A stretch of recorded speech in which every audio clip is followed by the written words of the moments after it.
I will come down to my two of the last questions. So we were talking about regulatory bodies and friendly regulations, and let's discuss the two parts of the globe. One is Europe, where you are from, Erin, and the other part is Australia. So, like we said that there are friendly regulations needed. From your perspective, what can be these friendly regulations? Or I would say that what will be your advice to create, let's say, this type of regulation for the asset manager so that they can flourish with the crypto assets? From my perspective, friendly regulations are created with education and speaking with the people who actually birthed the industry.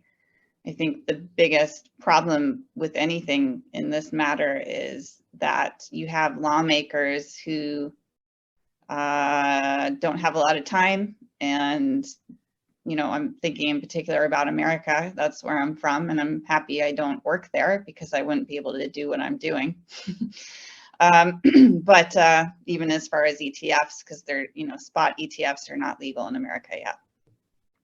But yeah, it takes policymakers really working with people in the industry instead of just quickly making regulations and packaging them into bigger bills. Like that's a big issue in America, for example, right now is, there's a big bill put together a couple of months ago that's going to go to the House pretty soon, but in the bill they said, that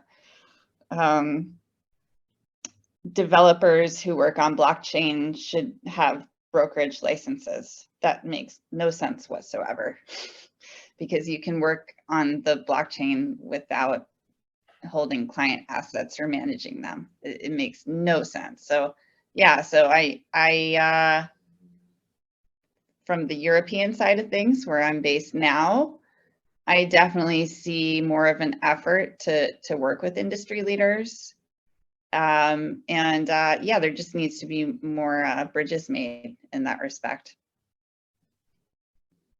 Yeah, so I see like a core advisor committee which can directly advise the government when they are building crypto regulations, is it?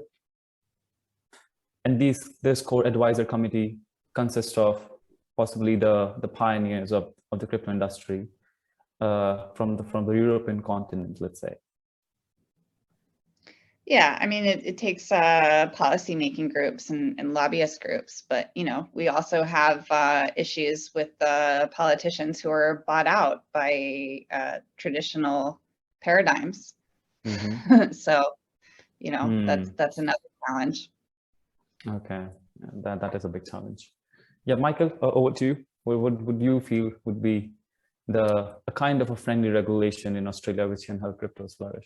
Oh, look, it's similar sentiment to what Erin covered. You've got regulators which have been regulating fiat for some time now, and just trying to adapt similar frameworks to crypto by defining what crypto is, then copy and pasting how the regulations apply to assets or securities, for instance, doesn't really work, because the paradigm of how decentralized finance works, it's not peer-to-peer necessarily. These are autonomous contracts. So the issue, one of the biggest issues is KYC. What do you do with the Uniswaps of this world where you're trading into a blind pool and you have no idea who you're trading with? It's a difficulty. If you ask a regulator, how do you look at it? Their simple attitude is, well, if you don't know your other person you're transacting, you shouldn't be doing it. So that wipes out the DEX scenarios that haven't. I know there's some coming in the pipeline that have things like KYC, NFTs attached to participants and things like that. And I suppose that's how you will address it. Getting the regulators to understand the technology and the fixes for this is very difficult. So you get to steering groups. In Australia, Blockchain Australia engages with the government. The government has been listening. There was a committee report that only went out a week or two ago regarding how to move forward. So there are early steps. My only criticism is we're getting to this committee report now, not 4 years ago. But it is the right attitude in engaging with the industry, and industry, I mean developers, the brokerage houses, the guys who actually launch these tokens, the incubators, because it's multifaceted. So trying to do this and try to remap the fiat world to a new type of security called utility token ignores the actual constructs of how these things are traded, how they're originated to begin with. You know, we do white papers, we don't do 144A disclosure documents. The whole industry operates very differently. So trying to force it into fiat world isn't going to get you anywhere. You need to really start from scratch. You can have similar principles as fiat, but the way crypto works and the nature of a lot of these systems being autonomous and not legal entities, and they're programmed a certain way, the regulations need to accept that, because you know, the voting on Ethereum changes is global. It's not going to listen to what this ASIC in Australia want to do. So we can adapt to the globalization, if you like, of finance being crypto, or we can say these things don't work, don't get involved, and all you do is leave Australia behind. So I think it's important what they're doing, communicating with Blockchain Australia and the constituents of the membership to understand how the rules should work based on the premises of how things trade today. So that's the really important bit. Now, look, it largely mirrors what Aaron said. We need to get realistic with folks in crypto today of how this works, opposed to this is how crypto should work. Because like the US is a backwater for crypto currently, let's face it, private rounds aren't placed to US citizens because it's a litigation risk in the future if the SEC ever deems it to be a security. They're getting left behind, frankly.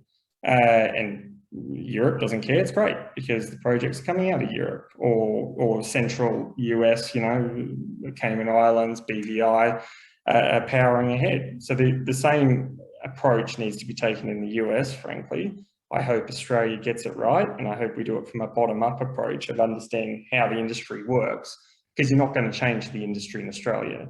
If we say Ethereum shouldn't work that way, let's have it changed. You know, not at all. that's ridiculous.